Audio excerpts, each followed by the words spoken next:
Okay, let's answer some questions and have some fun talking about the future of Uplink, future of Star Wars, and the future of gaming. At least from my perspective. Let's jump right into it. Welcome to Uplink.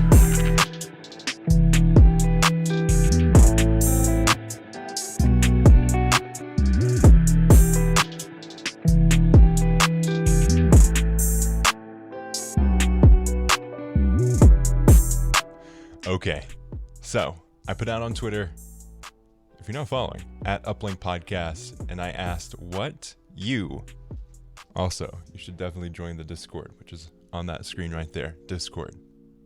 Link in the description as well. I asked for some questions that you had, and you guys delivered, so I'm super, super pumped to be responding to them. If you want to participate in any future Q&As, questions and answers, updates, news, basically all things Uplink and what we cover on Uplink, definitely go follow us on Twitter. It's a fun time. I moved around the studio. Our studio tour will be in the future, so subscribe to make sure that you don't miss that. But let's get started with the first question here. Okay, from Scorch. From Scorch. Lovely guy. He asks, what was your first Star Wars memory? And how were you introduced to the saga? So, my first Star Wars memory. Probably playing the Lego Star Wars, the first Lego Star Wars game on the GameCube. That was probably the most impactful. I mean, yeah, okay. Let me adjust my timeline here. First Star Wars memory was watching the original trilogy on VHS. That's how we got introduced to it. And then probably what got us like really entrenched into it was the Lego Star Wars games. Love Lego, love Star Wars. Those games, man. The first one was like super impactful. We got the second one, then we got the complete saga. Like that's probably one of my favorite Star Wars things in all of gaming. It's so good. I love the humor of those games. Even to this day, I've been jumping back into Lego Star Wars 2, and it's been super fun. Another one is going to our local library and picking up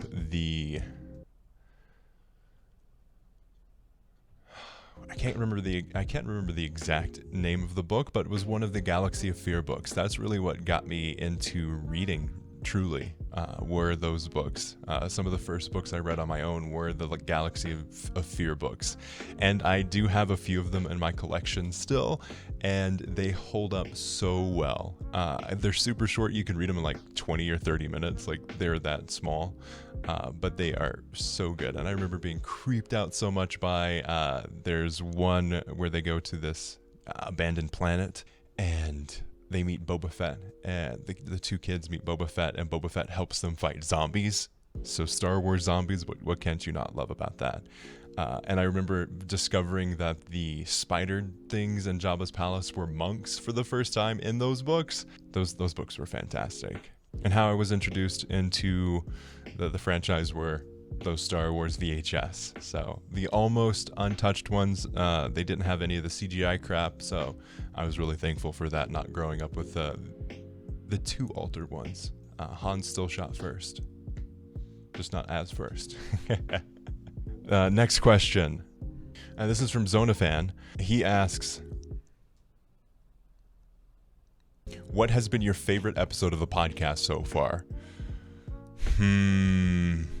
There's a lot. I really enjoy, probably my favorite episode is the documentary ones on the Battlefront, and then the redemption of Star Wars Battlefront 2.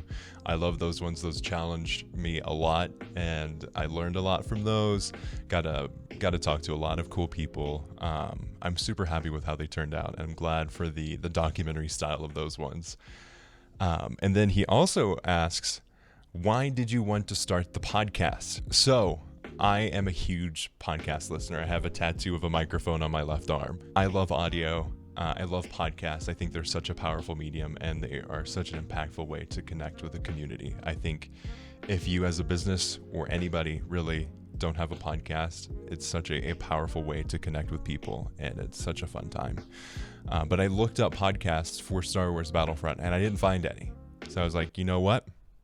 I'm going to make the podcast that I want to listen to. And I did. I started the Battlefront podcast on November 9th of 2015. So I think about a week away from Battlefront 2015's launch, maybe a little bit more. That's what started this journey. Me wanting to have wanting to listen to a podcast on Star Wars Battlefront. So I started one, and then was able. I did not imagine how big it would have gotten. We're closing in on over 400,000 downloads. We have over 350,000 total downloads on the podcast across all of the different mediums that we post to. It's just mind-blowing, the amount of love and support that we've gotten through the podcast, and just the awesome people that we're able to talk to. So yeah, my brother and I started that podcast. I've been wanting to start a podcast, didn't really know what to start a podcast on. And then we got the announcement of Star Wars Battlefront, so I was like, "This is the time to start a podcast." Yepper with a very controversial question here: who is your favorite uplink moderator? Depends on your definition of moderator. We have Dinko, who is the chief editor. So would he even be considered a moderator? I mean, he does a lot of it, but his official title is the editor for Uplink. So I don't know. It's a tough one. I love you guys all individually and all equally. So I know that's not a fun answer to that question. And Sammy Boy asks, where do you see yourself and the Uplink brand in 5 to 10 years? Now, this is a super, super exciting question, and I'm so pumped for the future for myself and Uplink. There's such a bright future, and I want to expand Uplink into a bigger thing. I want it to be more than myself, and so we've started doing that with the main podcast with Star Wars Uplink, and then the Battlefield show. I would like to get to the point 5 years from now to have a whole team built around Uplink. I think there's a lot of growth for Uplink, and my ultimate thing is, like, I want to have a lot of cool people working on the brand. It's such a fun time. I'd love to see a bunch of different game podcasts. Like if we do launch like an Apex specific podcast or Call of Duty specific podcast, like there's a lot of growth there, or like a podcast with everyone on it talking about all types of games. I think it'd be cool to see something along those lines, but I think there's a lot there. 10 years, my ultimate goal is to have I'm building out this studio, and I'd love to see a pretty good team put together around Uplink, and all in the same space or spread out through the country, like have a main hub and then have a lot of people throughout the world working on the brand and working on different things. But I would love to have that. Myself, I started my own business last year. So in the heat of COVID, I started my business, and I had 3 months of rent saved up pretty much. And I said, you know what, I'm just going to take the plunge. And in the 6 months I started in September, so I've been doing it it'll be a year soon, and it's done so well. I'm so super thankful for all of the support and all of the awesome people I get to work with, all the different projects I get to work on. And for that business, I want to see that grow and expand into a team. I'd love to see a growth in that area. And that company is called Tie-Dye Sheep Limited, Tie-Dye Sheep LLC. And that one's on video production, podcast editing, and graphic design. So I do a bunch of that stuff on the side, and I'd love to see an expansion of that team as well. But I'm so pumped for the future. In the first 6 months of launching on my own, I made more money from the freelance work than I did from my previous job in an entire year, which I did not expect. So I was super, super thankful for that. And I'm so pumped for the future. I got my LLC registered and all set up on that front. And I'm super excited. I'd love to see Tie-Dye Sheep. It's basically the umbrella brand. And then we'll have offshoots like Uplink. It'll have all kinds of fun stuff like that. So I'm super pumped for the future of Uplink and myself.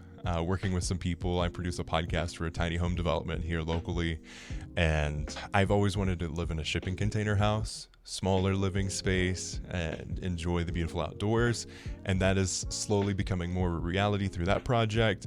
I'm super thankful for the future, and I'm super excited about all the things that we've got working on for Uplink. So stay tuned, because we have another big announcement. We announced the broader focus for Uplink, and now we're going to see the fruition of that broader focus soon. So stay tuned. It's going to be awesome.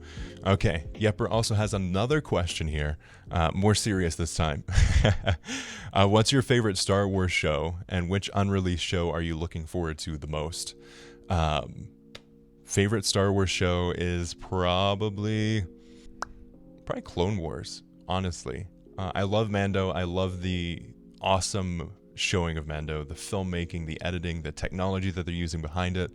But I love the widening of the huge arc that the Clone Wars has, and the expansion of the trilogy and the whole series, really.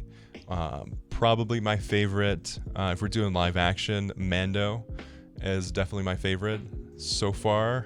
We'll see what the other ones offer. Book of Boba Fett's going to be cool. The unreleased ones that we know of so far, I'm more pumped about Kenobi.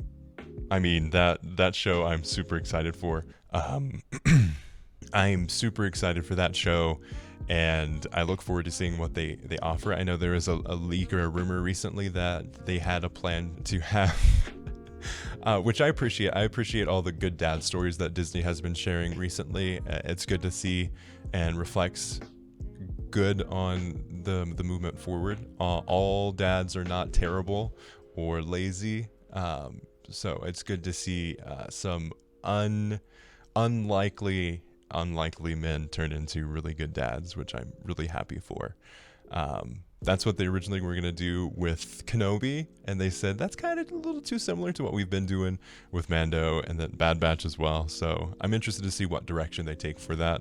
I mean, it's bloody Obi-Wan Kenobi. I have chased after kids who don't believe that I am Obi-Wan Kenobi. I'm like, I am Obi-Wan Kenobi. How can you not be pumped for that? Spikle, OnlyFans win. I have one set up. I don't do anything on it though. Thinking maybe I'll do like a super safe for work uplink or Sage voicing thing. So maybe like doing copyright free short stories where it's just like maybe you pay $2 a month or something like that, and I'll read you a bedtime story. I have been asked to do that many times, so that maybe be the place I'll go. I don't know. We'll see. I do have one at Tie-Dye Sage. Just because I'm surprised I was able to grab my username, honestly. Dinko, man, the myth, the legend. When are we getting a Lord of the Rings podcast show? Soon, when the Amazon Prime show comes out. I own the domain. Mordor Radio, so stay tuned for that. When that show comes out, we'll do a weekly episode by episode podcast on the Lord of the Rings show, which I'm super excited about. Whether or not the show will be good, we don't know, but that is something that will be coming to Uplink. Will be a Lord of the Rings specific podcast around the Amazon show. I'm looking forward to it. Chad the Dad asks, a favorite Zilkin in Star Wars? And probably my favorite is Colonel Meeber. I mean, he's the iconic Zilkin, honestly. I mean, just look at that guy. How could you not like him? Those eye stalks, man. Is there anyone more iconic than that Zilkin? Thank you all so much for asking those questions. I had a blast responding to them, and I look forward to the future. Also, look forward to more videos like this. I love doing these like face-to-face videos. It's a super fun time. As always, may the force be with you. See you on the battlefield. Uplink over and out. Have a good one, guys.